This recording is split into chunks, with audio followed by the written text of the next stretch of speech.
Ce week-end, Gilbert Burns tentera de se relancer dans la course au titre en affrontant Sean Brady à l'Apex. Malgré ses deux dernières défaites, le Brésilien fait partie de la longue liste des combattants très appréciés par les fans, malgré l'absence de ceinture au palmarès. Alors oui, la ceinture c'est un Graal, la récompense rêvée pour un combattant qui consacre sa vie au MMA, mais on trouve néanmoins dans l'histoire de l'organisation un grand nombre de combattants qui ont échoué à la dernière marche, malgré un talent et des capacités au-dessus de la moyenne. Aujourd'hui dans Focus, zoom sur ces éternels seconds, plus forts que les autres, mais pas assez pour franchir la dernière étape. Petit disclaimer avant, ce classement est 100% subjectif et je vous invite à partager le vôtre, on a hâte de vous lire. Allez, c'est parti.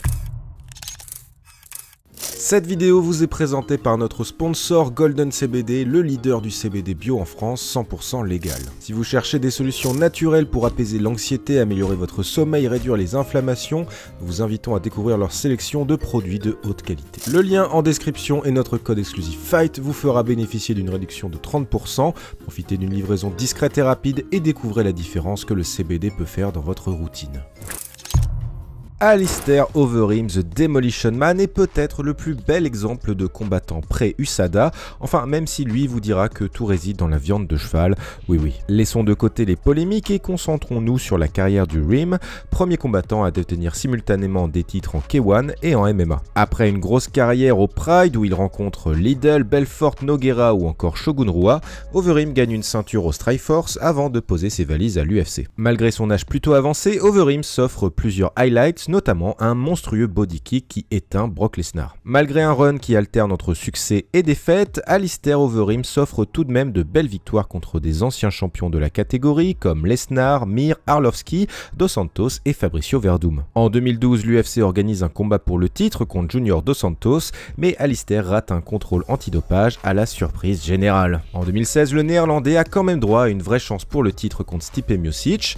Malgré plusieurs coups qui touchent le champion, c'est finalement l'Américain qui le termine avec ses points. Overeem revient ensuite dans la course au titre mais tombe sur un uppercut de l'espace de Francis Ngannou qui aura terrifié toute une génération. Ultime highlight pour Overeem à l'UFC, une victoire tout en grappling contre Sergei Pavlovich, futur épouvantail de la catégorie. Une carrière riche et longue avec 15 combats de kickboxing et 67 en MMA, légendaire. Antonio Rodrigo Nogueira n'est pas que l'heureux détenteur du surnom le plus classe de l'histoire du MMA, Minotauro, il est aussi une véritable légende du sport. Ceinture noire de JJB venu du Brésil, Nogueira fait ses armes au Japon, d'abord aux Rings, puis dans la mythique organisation du Pride. Là-bas, Minotauro devient une légende, affrontant les meilleurs comme Fedor Emelianenko, Dan Henderson, Mirko Cro Cop, sans oublier son duel avec Bob Sapp, un des meilleurs exemples de freak fight dont les Japonais raffolent. Ancien champion du Pride, Nogueira débarque à l'UFC et dispute un an plus tard un combat pour la ceinture intérimaire des poids lourds qu'il gagne contre Tim Sylvia. Malheureusement pour le Brésilien, Randy Couture, le véritable champion de l'époque, est en conflit avec l'UFC. Minotauro défend sa ceinture intérimaire contre Frank Mir et se fait terminer dans le second round. Nogueira affrontera finalement Couture dans une énorme guerre qu'il remporte, malheureusement sans ceinture à la clé. Lorsque le roi sans couronne prend sa retraite en 2015, il laisse derrière lui un immense palmarès, une inspiration pour de nombreux combattants de l'ère moderne. Et puis si vous n'avez jamais vu les duels contre Fedor Emelianenko, allez-y tout de suite, enfin restez jusqu'à la fin quand même, le référencement, tout ça. D'ailleurs mettez un like.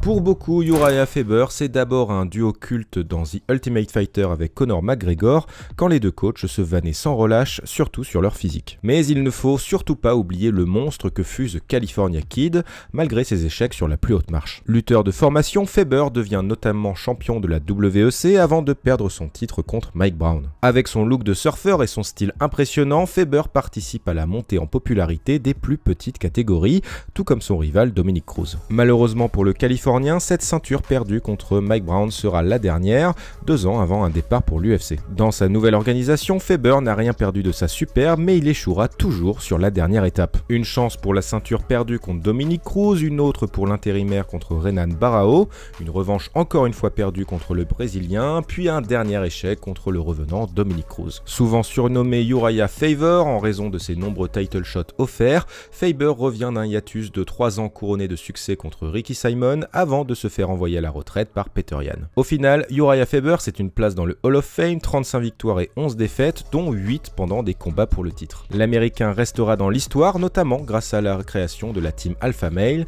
avec comme élèves TJ Dillashaw, Cody Garbrandt, Deiveson Figueiredo ou encore Clay Guida.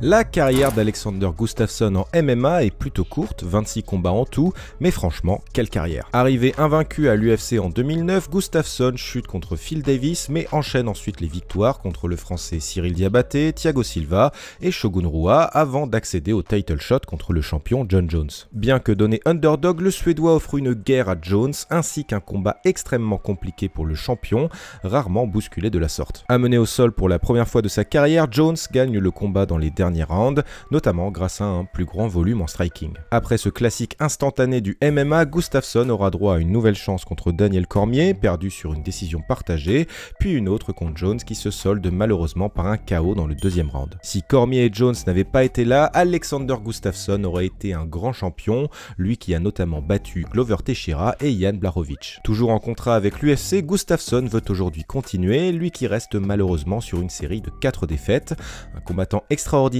qui aura même fait venir l'UFC chez lui en Suède, malgré l'absence de ceinture dans son palmarès. Avant de passer au numéro 1, il est difficile de ne pas parler de plusieurs combattants.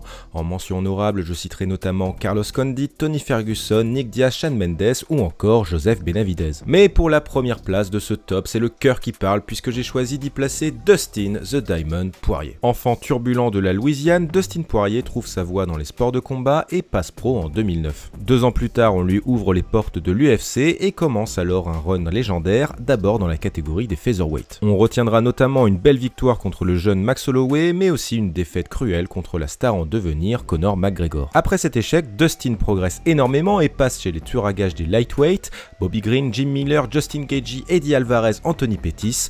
Personne ne résiste à Poirier, striker de génie au mental d'acier. Après, c'est une magnifique victoire contre Max Holloway pour la ceinture intérimaire, avant un premier échec pour le titre par étranglement contre Khabib Nurmagomedov. Pas fini pour autant, Poirier choque le monde en remportant une incroyable guerre contre Dan Hooker, avant d'envoyer Conor McGregor à la retraite en 2 combats. Ensuite, c'est un autre title shot perdu encore une fois par étranglement contre Charles Oliveira, une bonne guerre gagnée contre Chandler, un violent KO pris contre Gaethje, avant un sublime retour contre le jeune loup Benoît Saint-Denis. Pour couronner cette carrière exceptionnelle, l'UFC lui a accordé un autre title shot, encore une fois perdu par étranglement contre Islam Makhachev malgré de très belles séquences. Alors retraite ou pas retraite, on ne sait pas encore, toujours est-il que Dustin Poirier a presque tout fait dans sa carrière et que peu de combattants nous auront offert autant de petits bangers.